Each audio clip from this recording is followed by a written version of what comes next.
हरिओम। कपट कर्म चोरी बेईमानी और हिंसा से हमको बचाना, नाली का बन जाओ न पानी, नाली का बन जाओ न पानी, निर्मल गंगा जल ही बनाना हो, अपनी निगाह में हमें रखना, सीखे हम नेक राह पर चलना। दोस्तों, स्वागत है आपका free study by Kripal sir के यूट्यूब चैनल पर। मैं कृपाल लोधी। प्यारे छात्रों, आज हम आपको लेकर के आए हैं प्रीपोजिशंस का। ये हमारा पार्ट 2 रहेगा। पार्ट फर्स्ट हम अपलोड कर चुके हैं, आप हमारी इंग्लिश की प्लेलिस्ट में जाकर के देख सकते हैं।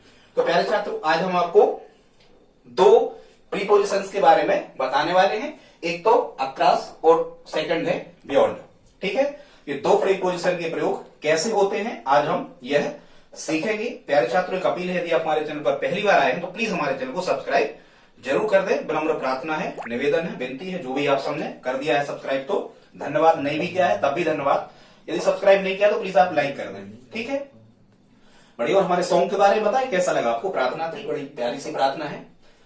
प्यारे छात्रों, जैसा कि आप जानते हो, जो प्रीपोजिशंस होते हैं इनके जो ये सिंगल पार्ट ऑफ स्पीच जो 8 प्रकार के होते हैं उनका एक हिस्सा है प्रीपोजिशंस। अब यहां से सबसे पहले हम ये देखते हैं कि क्वेश्चन आते कैसे हैं। कॉम्पिटिटिव एग्जाम में, हर एक कॉम्पिटिटिव एग्जाम में आजकल इंग्लिश आने लगी है। तो प्यारे छात्रों, यहाँ क्या होता है कि एक सेंटेंस लिखा होता है और यहाँ ब्लैंक छूटा होता है, मतलब रिक्त स्थान छूटा होता है, और यहाँ कोष्टक लगा के वो 3-4 ऑप्शंस आपके सामने रख देते हैं। फिर आपको उस सेंटेंस का ट्रांसलेशन करना होता है, और जब आप उसका ट्रांसलेशन कर लेते हो तो जो भी ये प्रीपोजिशंस होते हैं इनकी सबसे पहले तो आपको अर्थ पता होना चाहिए। आपको यदि वाक्य का ट्रांसलेशन हिंदी में करना आ रहा है, आपको प्रीपोजिशंस की मीनिंग हिंदी में पता है, तब आप प्रीपोजिशंस को बड़े आसानी से फिल कर सकते हो। राइट, ठीक।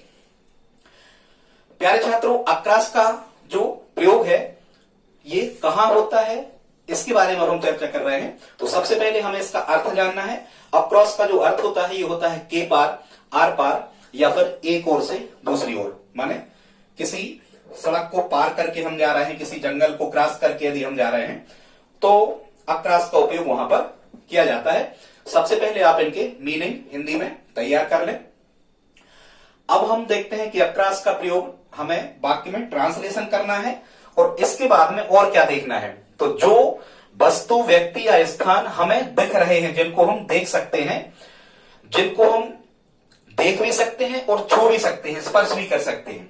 ध्यान से सुनना, अक्रॉस का उपयोग उन स्थानों पर होता है या उन ब्लैंक प्लेसेस पर होता है अक्रॉस का उपयोग जहां हम जब हिंदी में ट्रांसलेशन करते हैं, हिंदी में अनुवाद करते हैं सेंटेंस का, तो हमें यह आभास होता है कि जो भी संज्ञाएं, व्यक्ति, वस्तु या स्थान जो भी दिए गए हैं हम उनको देख सकते हैं, उनको छू सकते हैं, स्पर्श कर सकते हैं, वहां आपको अक्रॉस का यूज कर देना है। ठीक है, देखते हैं कुछ एग्जाम्पल। अच्छा, अब आप इसको कैसे याद रखोगे कि अक्रॉस का उपयोग।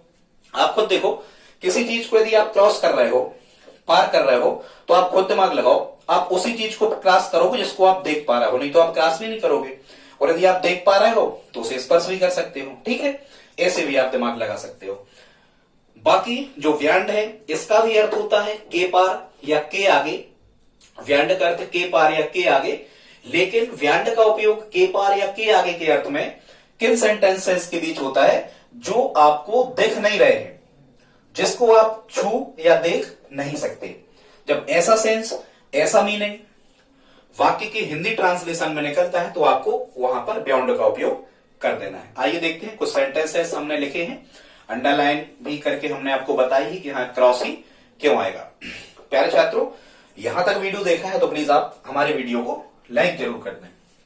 देखते हैं कुछ एग्जांपल्स हैं।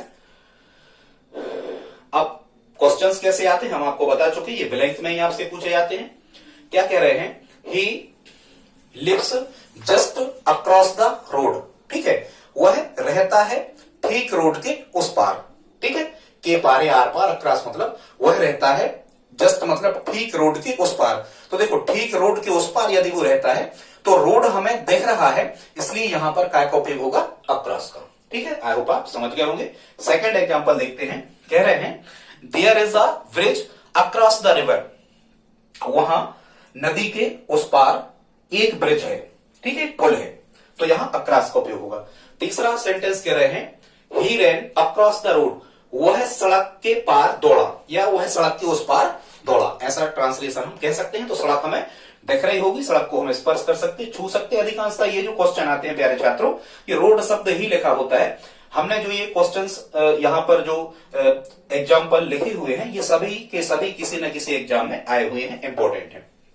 आगे देखते हैं, फोर्थ नंबर का है my house is across the road, मतलब मेरा जो घर है वो रोड के उस पार है, ठीक है। तो आप घर को देख पा रहे हैं, इसलिए यहां पर अक्रॉस का उपयोग होगा। आप घर को छू भी सकते हो, स्पर्श कर सकते हो, ठीक है।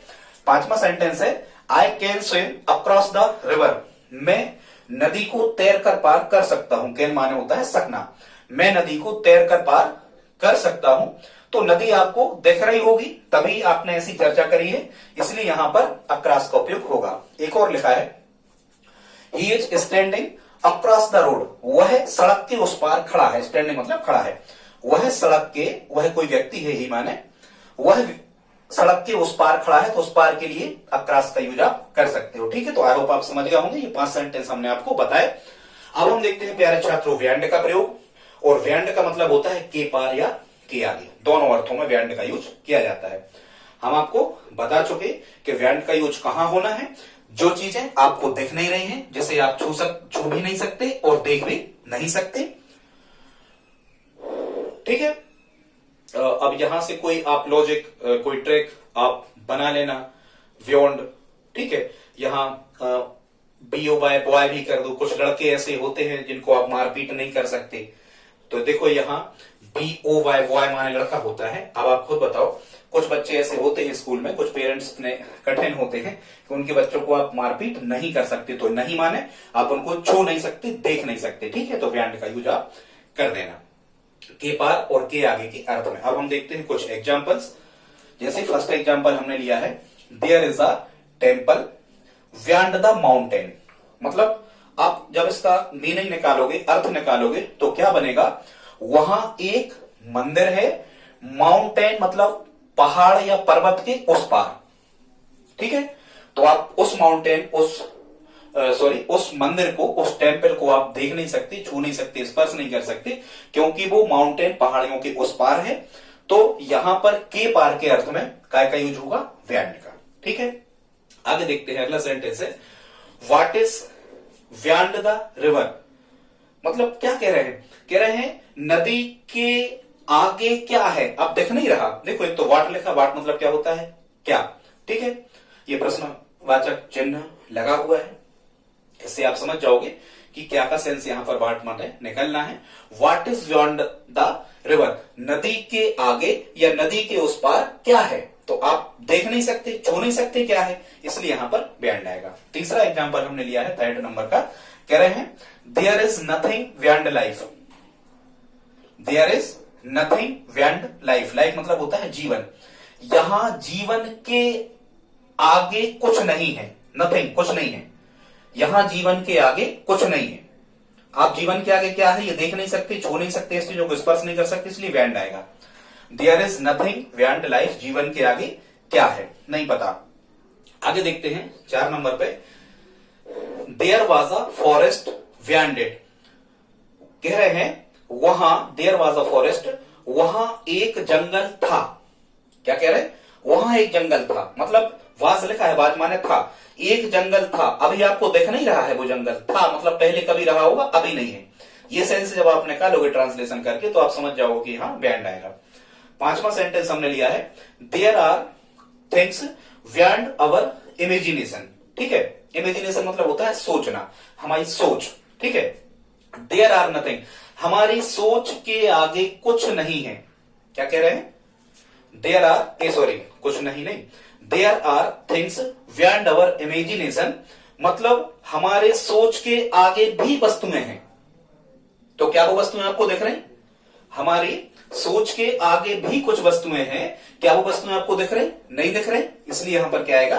व्यांड आएगा। ठीक है, अगला सेंटेंस है 6 नंबर पे, there is nothing beyond love. Love मतलब प्रेम, प्यार। प्यार के आगे या प्रेम के आगे कुछ नहीं है। और ये लव जो प्रेम है ये क्या आपको दिख रहा है? नहीं दिख रहा, आप छू नहीं सकते, स्पर्श नहीं कर सकते, तो यहां क्या आएगा? व्यांड आएगा। ठीक है, अगला कह रहा है 7वां, व्हाट इज व्यांड लाइफ? जीवन के आगे क्या है? तो ये भी हमें पता नहीं है कि जीवन के आगे क्या है, कुछ नहीं दिख रहा, तो यहां पर क्या आएगा? व्यांड आएगा। तो प्यारे छात्रों, आज हमने आपको अक्रास और व्यांड दो यूज बताए। यदि आप हमारी हेल्प करना चाहें तो प्लीज हमारे चैनल को सब्सक्राइब करें और अपने दोस्तों के साथ स्टडी ग्रुप में शेयर जरूर करें।